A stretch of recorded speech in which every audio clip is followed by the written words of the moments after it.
Thomas Watson, the former CEO of IBM, once said, "Would you like me to give you a formula for success? It's quite simple, really. Double your rate of failure."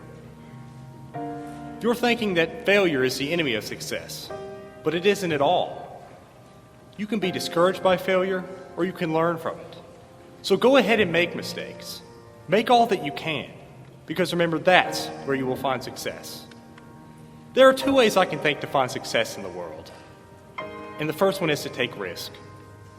Watson was right when he said that success is often found from failing. Unless you plan to happen upon extreme luck by winning the lottery or something like that, you're going to have to go out into the world and make something of yourselves, right? Have a plan. Go to college, enhance your human capital, and go out into the world and make something of yourselves. The extent of human capital and how it is applied determines your success in life. And when you go out into the working world, I really hate to be depressing, most of us will fail, and we will fail miserably. But it is how you deal with that failure that will determine your success. The worst thing you can do is accept it. Do not accept it. The only thing you should be accepting is that failure is natural and that you're becoming better through that process. I'd like to share some stories about failure, and you can tell me if these people accepted their failure or if they learned from their mistakes to better themselves. Bill Gates. We all knew he dropped out of Harvard to start Microsoft, and the rest was history. But it really wasn't. What most people don't know about Gates is a company called Traffic Data. It took raw data from roadway traffic to hand it to software engineers to design better applications. It was a complete failure with no sales, and it was embarrassing for Gates. A few years later, he renamed the company Microsoft, and the rest was history. Colonel Sanders, the same chicken recipe we all know and adore today, denied 1,009 times by different restaurants before it was accepted. Walt Disney, fired by a newspaper editor because he lacked imagination and had no good ideas. Oprah Winfrey, fired from her first job as a television producer because she was unfit for TV. J.K. Rowling, just 5 years before the first Harry Potter novel was published.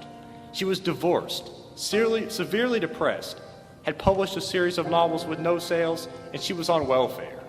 Michael Jordan, cut from his high school basketball team.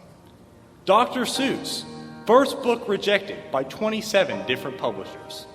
And my favorite, Steve Jobs, kicked out of the company he started after dropping out of college. He founded a company called Next, which failed. In the meantime, was hired at Pixar, brought Pixar to the company we know it as today. And 10 years later, Apple is failing and begging for him to come back. Of course he accepted, and the rest is history. Why am I telling you about these people that failed? The point is that failure is the seed of opportunity. You will get nowhere in life only doing what you feel comfortable doing, playing to the abilities you are familiar with. We're all human. We all have, more or less, the same potential as the next person. Go out into the world, take risk, make mistakes, get back up, and go forward carrying the knowledge of your endeavors.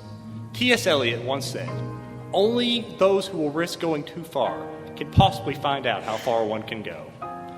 The second way I think you can find success is to never settle. When you go to college and graduate, which I surely hope all of us will graduate eventually, you'll go out into the job of your dreams, you'll have a beautiful family, so maybe some of us will pursue a professional degree. Great. All of this is great. But what you will find most among most business leaders at the top is their insatiable appetite for more. They start out as factory workers and managers, and then managers and managers, and then maybe eventually CEOs. The CEOs are the people who find their destiny and they see it out to the end. The ones who will persist through any kind of opposition. They will push until they cannot possibly push anymore. This is not to be confused with greed. I think the willingness to never settle is you wanting to see your potential out to the end. I'd like to give you two short examples of people who I believe never settle. Jan Fields, who is the current president of McDonald's, oversees 14,000 restaurants and hundreds of thousands of employees. Where was she in 1978? A fry cook at the same restaurant where she now sits at the top. Can you imagine that? literally working from the absolute ground floor of a company to becoming its most esteemed staff member. How did she get there? Because she never settled, and she had the desire to reach her true potential. Everyone knows I like Donald Trump, but most people don't know why. In the 60s, he entered into real estate with his father, and they were a big success. They made millions every year on various projects in Brooklyn. In 1971, he went against his father's wishes and moved to Manhattan. Why? Because he knew there would be limits to middle-income housing in Brooklyn, and he thought that real estate could be a worldwide enterprise, and not just a small practice in Brooklyn. To make a long story short, it obviously worked out for him, right? But what is inspirational to me is that he turned down what was obviously the setup for him as a comfortable life, to fulfill a dream, to go out on a whim, to take risk and to fail, and to never settle. In conclusion, if I could offer you any advice, it's to take risk, to never settle.